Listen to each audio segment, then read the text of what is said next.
Blessed is he who endureth temptation,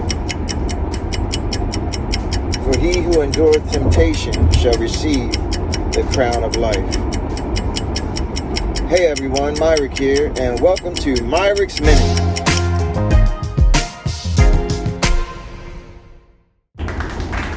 Thanks again for joining me today, and as always, love and blessings.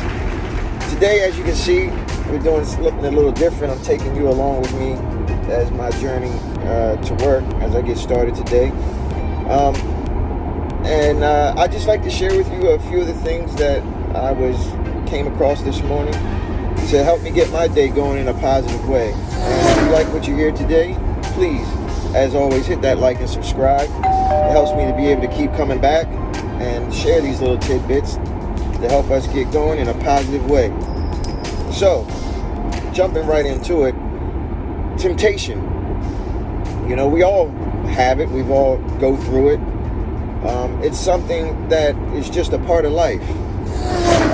It's different for everybody. You know, temptation comes in various forms.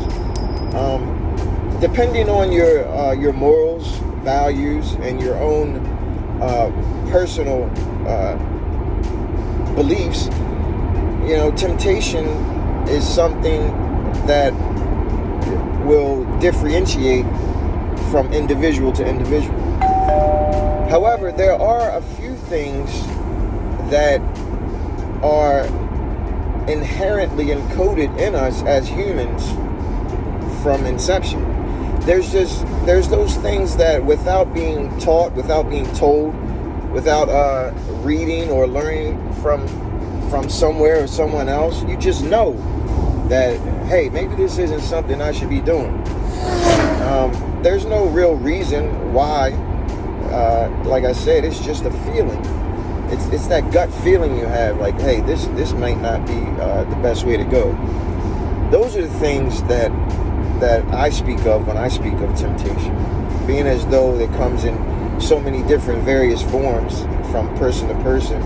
I like to focus on those things that are inherently ingrained in us from birth.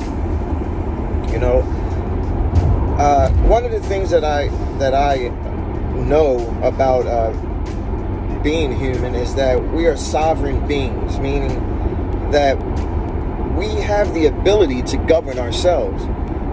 You know, originally it wasn't meant for someone to govern over us or exercise power over us or need to look over our shoulder in order for us to do good or be good.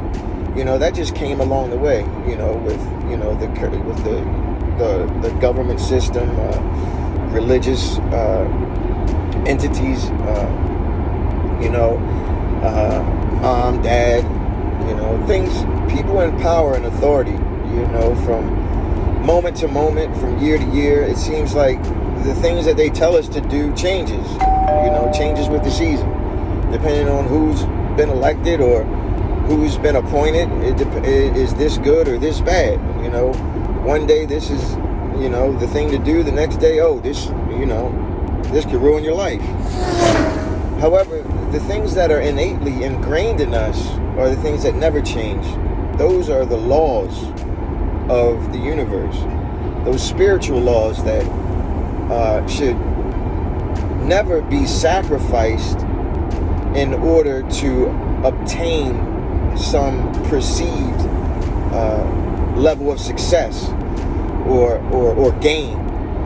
You know, those are the things that, you know, without even having to name them, we just know within ourselves. And I'll let you decide what those are, or bring your awareness to what they are. We all, you know, have had that feeling before.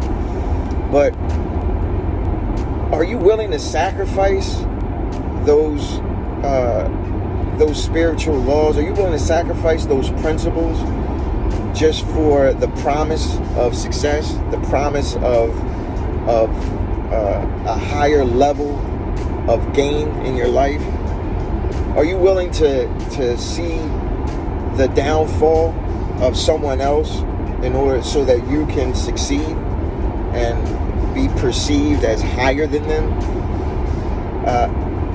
for most people, I mean, I believe most people just inherently are ingrained with love.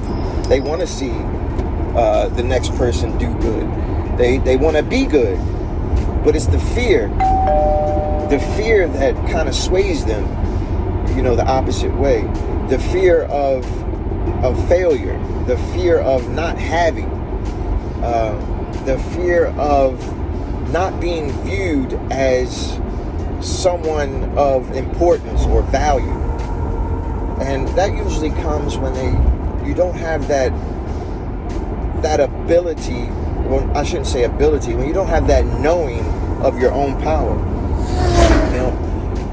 One that knows their own power, they don't need to exercise power over someone else in order to have a perception of power, because that's truly all it is. It's just a perceived power. It's not real power. A person, I heard an analogy a while back that stuck with me, and it was a story about bear with me for a second. It was a story about an extraterrestrial. He came to Earth, and he had this huge spaceship, and he allowed someone from Earth to aboard the ship, and they came and they seen all this weaponry and all this technology that was uncommon to Earth at that time. So when the human, at first, of course, he was fearful because he never seen anything like this. So he asked the alien. He said, "Hey, with all this technology, all this weaponry, you could just annihilate us with a touch of the button. Why haven't you?" The alien said,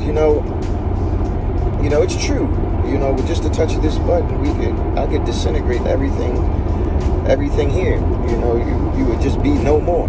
Just a flick of my wrist. But that's not power. The true power is having the ability to do that, but not doing it. That's where the power lies. And that always stuck with me. So keeping that in mind, as we go out the day, if you're in a position of power, especially, or if you're not aware of your own power, understand that we all have the ability to do what it is that we may fear not being able to do. We all have the ability to be able to, hurt someone else or inhibit someone else, or create situations and circumstances that may not be beneficial for the ones around us. But the power lies in knowing that ability and yet not doing it. Having that ability and yet using the ability that we have, the power we have, to create circumstances and situations to empower people. Because empowering, people around us, empowering everything around us, empowers ourselves. Because we're all connected. And having that standing in your own personal power will just naturally empower everyone around you. It's kind of contagious. Energy is transferable. So if you're in the room and you're in a position of power and you are creating circumstances and situations that are beneficial for the people around you, that's a power that no one can take from you. That's a power that you can't buy. And that's the power that we should all rely on. That's the power that we should all trust in. So that should do it today for Myrick's Minute. I'm glad I was able to take you along with me today. And as always, thank you for joining me. Love and blessings. And if you like what we share here today, each and every day, please hit that like and subscribe. And as we grow together, we can continue to get our days going in a positive way. So have a wonderful day, and see you again.